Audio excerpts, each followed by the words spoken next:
Friends, ఇప్పుడే అందిన వార్త.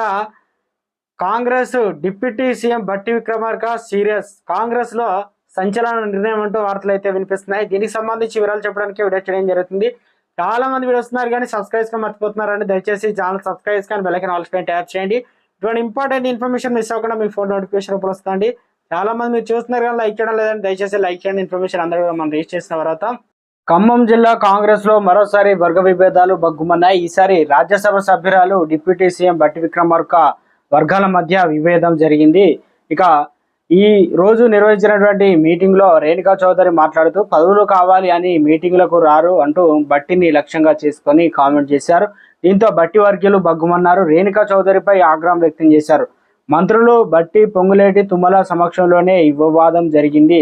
దీంతో అలర్ట్ అయినటువంటి మంత్రులు, కార్యకర్తలు సర్ది చెప్పారు. రేణుకా చౌదరి బట్టి విక్రమార్క చాలా రోజులుగా విభేదాలు ఉన్నాయి. బట్టిని టార్గెట్ చేసుకొని అనేక సార్లు రేణుకా చౌదరిని నేరుగా విమర్శించి చేశారు. అయితే ఎంపీ ఎన్నికల వేళ బహిరంగంగా ఇలా విభేదాలు బయటపడడం ఖమ్మం పాలిటిక్స్ లో చర్చనీయాంశమైంది. రేణుకా చౌదరి ఖమ్మం ఎంపీగా 2 సార్లు విజయం సాధించారు. కేంద్ర మంత్రిగా కూడా పనిచేశారు. గతంలో జిల్లా కాంగ్రెస్ పాలిటిక్స్ లో చక్రం తిప్పారు రేణుకా చౌదరి.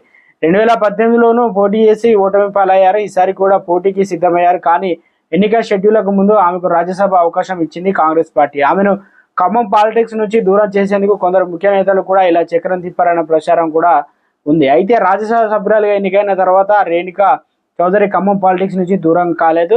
ఎంపీ ఎన్నికల ప్రచారంలో పాల్గొంటూ జిల్లా పాలిటిక్స్ లో తన పట్టు తగ్గకుండా చూసుకుంటున్నారు రేణుకా చౌదరి. ఈ క్రమంలో నేరుగా డిప్యూటీ సీఎం టార్గెట్ గానే విమర్శలు గుప్పించి సంచలనం అయితే సృష్టించారు.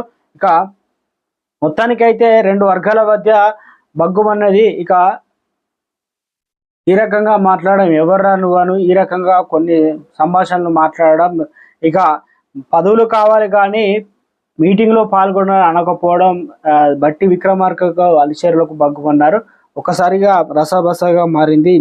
ఇక లోక్సభ ఎన్నికల వేళ అందరూ కలిసికట్టుగా పనిచేయాలి కానీ ఇలా ఒక్కొక్కరు 3 గ్రూపులుగా 3 వర్గాలుగా చీలిపోవడం మొత్తానికి ఖమ్మం సీటుకు సంబంధించి ఇప్పటికే దీనిపైన పొంగులేటి వర్గం ఒకటి, తుమ్మల నాగేశ్వరరావు కావచ్చు, ఇప్పుడు రేణుకా చౌదరి, బట్టి విక్రమార్క.